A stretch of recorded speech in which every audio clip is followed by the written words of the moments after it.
Attorney Rufil Fernandez Banyok. Attorney Rufil Fernandez Banyok. Straight to the point. O karon, ania ang inyong anchorman. Somos aliquid adversos veritatem sed pro veritate. Wa kitay mahimo aron sa pagpakigbatok sa kamatuoran, kundi aron sa pagdapig sa kamatuoran. Straight to the point. Luzon, Visayas ug Mindanao, Pilipinas, ug sa katawhan kutob sa mabot sa tong Sibya sa tibuok kalibutan via internet. Mayong buntag ug kumusta live gikan sa Queen City of the South, Cebu City, Philippines. Welcome nining atong tulumanon ug inyong tulumanon. Straight to the point. Kini nagyapon niyo boss kalagad sa kahanginan sa kasamang Rufil Fernandez Banyok. Maoy pa dayon makiguban kaninyo nining laing adlaw sa atong pagpakigbisog. Adlaw karon mahigala nga Sabado, pitsa 20 na. Nining buwan karon mahigala sa Hunyo tuig 2026. Straight to the point. Sa gihapon hatagan tagpagtagad ang mga issues nga may labot ng lungsod. Nagbagang mga expose, naguna mga reports. Dinhila maghapon mga higala sa atong pagbanuban nining atong tulumanon ug inyong tulumanon. Straight to the point. Nagunas ta may iskutanan karon nga buntaga mga kaigsunan. Ni ay good news alang sa mga motorista kay sa sunod simana makapaabot kini og big time oil price rollback. Straight to the point. Naot punta mga sugid di paminaw no kay murag dako-dako na ni nga problema mahigala sa mga motorista ang pagsigig saka sa mga presyo sa produktong petrolyo. Inaot punta mga higala nga makatilaw na og dako-dako nga rollback mga sugid di paminaw. Straight to the Sa point. pikas bahin, bagyo nga naa sa gawa sa Pilipinas, mas nikusog pa og nahimo ng usa ka tropical storm. Batayanan sa di mga sukit di paminaw.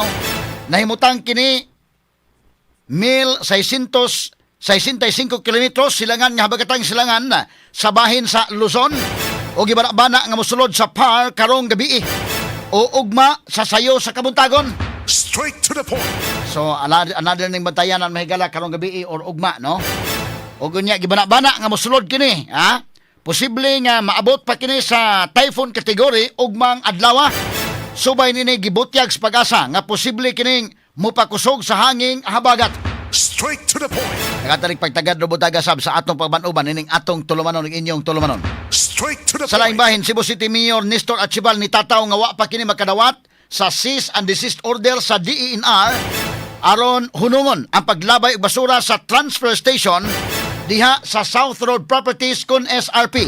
Straight to the point. Kagata sa nagpagtagad do butaga mahigala sa tumanuban nining atong tulumanon ug inyong tulumanon. Straight to the Og point. si Cebu City Mayor Nestor Achibal ug Vice Mayor Tomas Osmeña giawhag nga mohunong pagbinasulay kabahin sa nalangan na kaayo nga sweldo sa mga job order employees sa Cebu City Hall. Straight to the point. Sa kauluhan, Senador Alan Peter Cayetano ni pabuhagay og mga bag-ong akusasyon batok sa mga sakop sa mayorya sa Senado nga iyang gipanghinganlan og mga tuta, Straight to the point. mga tuta sa Malacañang. Straight to the point. Kanto sa nagpagtagad ron mga higalas tuman-uban usab nining atong tulumanon ug inyong nga tulumanon.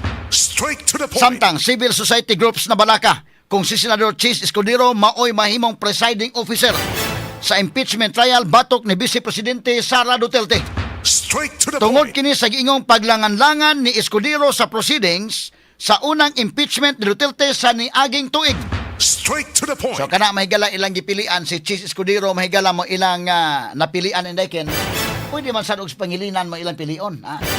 Si Kiko Pangilinan kay sila man maoron manghigalay na as majority.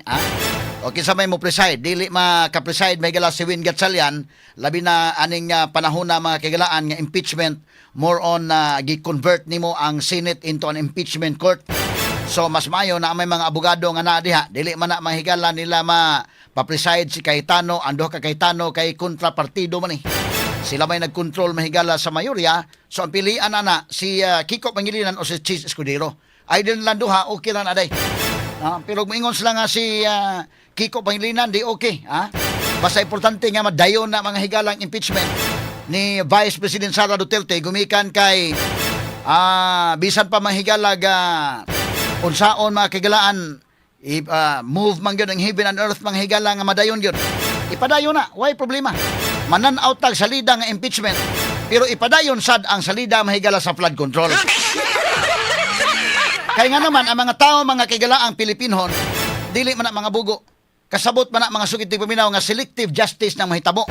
Kung gukuron mahigala si Sara Duterte Unya wa gyud tanduga mahigala ang flood control project nga perti kadako may kinadak-an mahigala ang kinawatay sa nasod. Straight to the O point. kini nahitabo mga sukid tigpaminaw ang grabing kinawatay sa 2025 nga mao mga higala ang panahon sa BBM administration. Straight to the point. So ang mga tao mahigala makasabot og dili tandugon ang flood control, makibaw ang mga tao nga binuang ni kini maong matang mahigala sa investigasyon.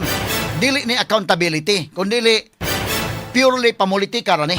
Straight to the Dili point. ni mo ma-underestimate ang understanding sa katawhan oy, ha? Basin sa ilang pagtuo mahigala ang mga tao, pwede lang madag atik-atik, madag lipat-lipat. Dili madag lipat-lipat oy, nakasabot sila mahigala nga kini gibuhat ang tanan gumikan sa pamulitika.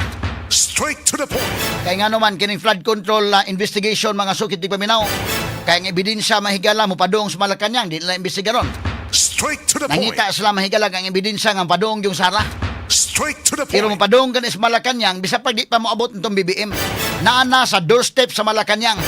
Mabitan nang gipapahawa na mahigala sila Amina Pangandaman, sila si Trajib Olaybar, sila si Adrian Bersamin, Jojo Cadiz. Straight to the point. Samtang sa huhayng survey sa social weather stations kung SWS, nagpakita kini, survey ni sa SWS hawa ko'y labot ani ako lang ng gisgutan mahigala. Kay ang SWS may nag-survey ani. Og nanggawas ni sa tanan nga mga media outlets sa Philippine Daily Inquirer, Philippine Star, Manila Bulletin, Manila Standards. Nanggawas ni sa mga newspapers o kami des DYHP Aramin Cebu ni pagawas nini. Ang uwahe mahigala nga social weather station sa pakita nga nitibugsok og maayo.